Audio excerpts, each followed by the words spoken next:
na pala ako. Noon, bumuo tayo ng kwento. Kwento ng mga pangunahing karaktera ay ikaw at ako.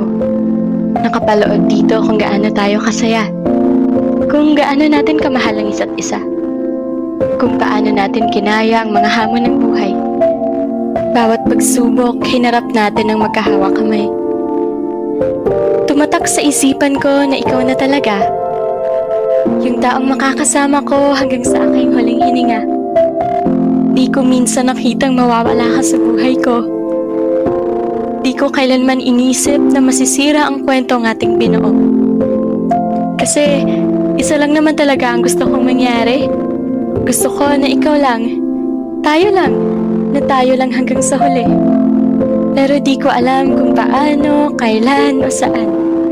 Ang alam ko lang, nagbago ang lahat ng ating nakasanayan. Inisip ko na baka dahil sa tagal na natin, kaya tayo nagkakaganito. Kaya inintindi ko na lang at pilit pinabalik ang lahat sa dating tayo. Nagpapakamanhid sa biglamang panlalamig. Nagbubulag-bulagan sa katotohanang ayokong makita kasi masakit. Kumakapit pa rin sa mga pangako nating binitawan. Umaasa na gaya ng mga nakaraang pagsubok, ito din ay ating malalampasan. Ngunit di ko akalain na wala na pala tayong pag-asa. Kasi mahal kita, pero di na pala akong mahal mo dahil ang mahal mo ay siya na. Sa bawat pangarap mo, di na pala ako ang gusto mong makasama dito. Masakit malaman na talagang di na pala ako. Di ko naman kasi inakalang aabot tayo sa ganitong sitwasyon. Kasi kung iisipin mo, 'di ba? Sabi mo masaya naman tayo mula pa nun. Mahal, kailan lang ba nag-umpisa? Kailan ba nag-umpisa na yung pagmamahal mo sa akin ay nawala na? Kailan nagsimula na di na pala ako? Na di na pala ako ang laman ng puso mo? Mahal, bakit di mo sinabi na di na pala ako ang dahilan ng iyong mga tawa, kilig at mga ngiti? Di na pala ako ang gusto mong makasama sa hinaharap. Dahil siya na ang nais mong maging katuwang para tuparin ang iyong mga pangarap. Di na pala ako ang rason kung bakit ka masaya. Di na pala para sa akin ang mga ginagawa mong kanta.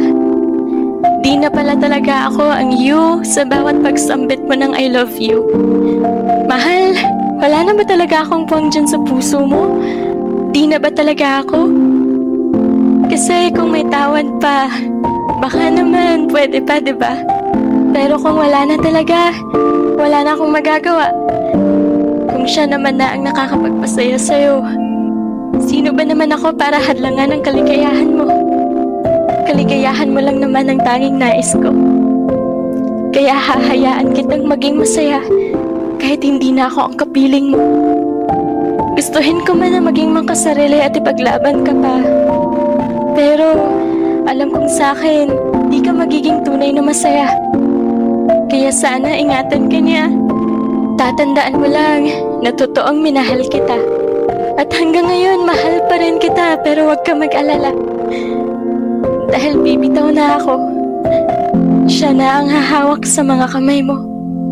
Paalam, mahal ko.